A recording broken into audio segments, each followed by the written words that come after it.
Good evening, my Real News Media TV family. Welcome back to the channel for another news update for March 3, 2024. And in the news this evening, mother-son duo killed in fatal crash last November, laid to rest. Simone Samuels faced the weight of dual sorrow as she prepared to lay her mother and brother to rest at the Footprints Seventh-day Adventist Church in Westmoreland on Sunday. Angela Angie Samuels and her son, O'Neill Dummy Allen, were among the 5 people killed in a fatal crash along the Bluefields Main Road in Westmoreland last November. Simone, clad in a black dress with black sunglasses, hugged both caskets while tears streamed down her face. The hall of the church was filled with mourners clad in green and black as they paid their final respects to the mother and son duo. The funeral service for Angela and O'Neill comes less than a week after the cabbie, Delroy Rodney, made his first appearance in court on February 22 after getting a $7 million bail bond. Rodney was slapped with 5 counts of causing death by dangerous driving. The taxi driver is to return to court on June 7. According to police reports, about 3:30 p.m., the taxi with 7 people on board was traveling towards the White House when the vehicle it was traveling behind slowed down. The cab driver swerved, collided with a truck that was traveling in the opposite direction, and ended up in a tree. 3 of the occupants of the Noah died on the scene, while the other 2 that were transported to the hospital later succumbed to their injuries. 15-year-old boy nabbed after gun attack on men playing dominoes. A 15-year-old boy from Ramble, Hanover, has been charged with wounding with intent a month after a gun attack on men playing dominoes at a shop in his area. The identity of the boy has not been made public by the police.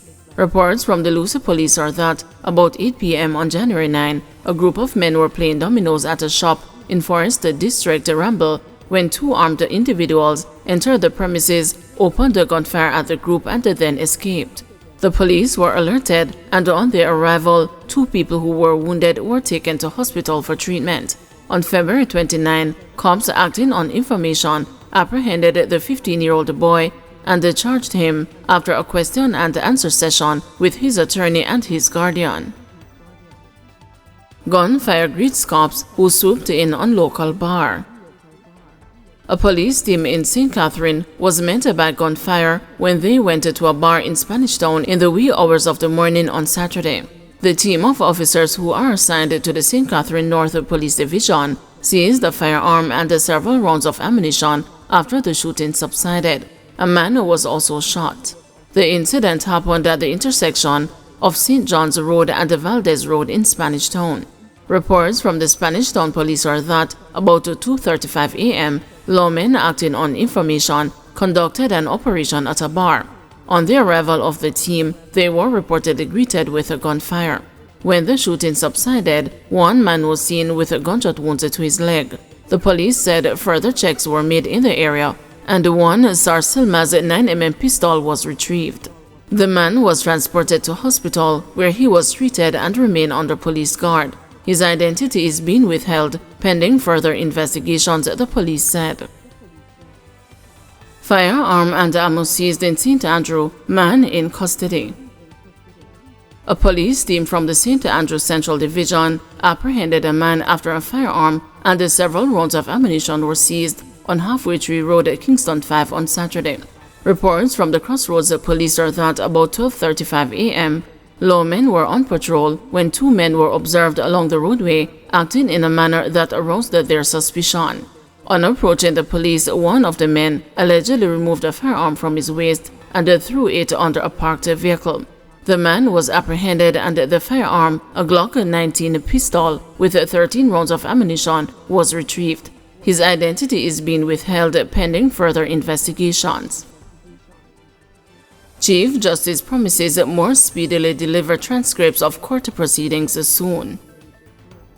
Chief Justice Brian Sykes says efforts are to be made to more speedily deliver transcripts of court proceedings. The Chief Justice was speaking at the handing over of 30 stenography machines and 30 laptops to the Judiciary of Jamaica. He said the current practice of the producing transcripts from the notes of evidence only when there is an appeal or retrial is unhealthy. The time has come for a more efficient system, Justice Sykes declared, stating, "We want to move from that to where every trial has a written transcript, so 20-30 years from now, someone may wish to know what happened in this particular case. It is available." We want to move from that where every trial has a written transcript. So 20-30 years from now, someone may wish to find out what happened in this particular case. It is available. The other thing too is that we have to see this as part of improving the efficiency of the court. We must move away from the long handwriting by the judges. And what we are saying now to the steno writers is that the question of upgrading the skills to make best use of the machines is paramount. We have to get to the point where the judges, lawyers, and all the relevant parties to a trial, particularly a criminal trial, can get the transcript the same day. Cabinet to consider fate of jury trials.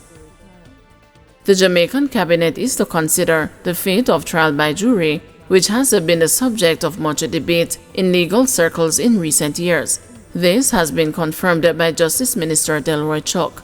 There have been calls within the judiciary for some matters to be adjudicated by a judge only, rather than be decided by a panel of jurors. Chief Justice Brent Sykes has been at the forefront of the call for the authorities to reconsider persisting with jury trials due to the reluctance of Jamaicans to serve as jurors. The Chief Justice's position has been met with dissent from some defense attorneys and representatives of civil society who contended that the basis for the abolition of jury trials is not well-grounded. The Justice Minister says there needs to be a fulsome discussion on the matter, acknowledging its common law origins and noting that we have had it for centuries. It is a common law innovation that we've had it for centuries. I don't think the executive can remove it like that. But I think what the Chief Justice has brought up needs public discussions.